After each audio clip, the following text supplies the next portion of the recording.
Here to stay. Available at all our outlets and delivery.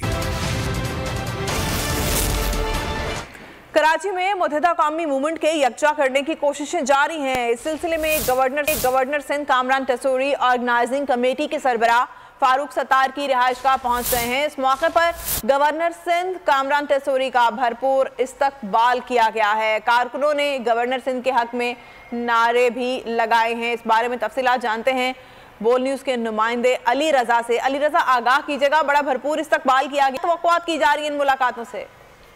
जी बिल्कुल, MQM के धड़ों को एक करने का मिशन जारी है और यही उसकी कड़ी है कि जिस तरह कल रात गवर्नर हाउस में फारूक सत्तार पहुंचे और उनकी मुलाकात हुई, आज दावत के पर गवर्नर सिंध कामरान तसूरी जो हैं वो पीआईबी में जो रिहाइशगाह है फारूक सत्तार की, वहां पहुंच चुके हैं। फूलों से इस्तकबाल किया गया और कारकुनान ने बड़े जोशीले अंदाज में इस्तकबाल किया, नारे लगाए गए और कराची और बिलखुसूस महाजर सियासत के हवाले से जो है वो नारे लगे। और साथ ही अभी अंदर जो है वो गवर्नर सिंध कामरान तसूरी और फारूक सत्तार मौजूद हैं, मुलाकात जारी है। बाहर कारकुनान की बड़ी तादाद मौजूद है और जब वो बाहर आएंगे तो मीडिया से गुफ्तगू करेंगे और इम्कान यही जाहिर किया जा रहा है कि जो है वो जिस तरह हमने कल बात की थी कि फारूक सत्तार ने रजामंदी का इजहार किया है और अब आगे चल के जो है। बहुत शुक्रिया अली रजा, आगाह कर रहे थे।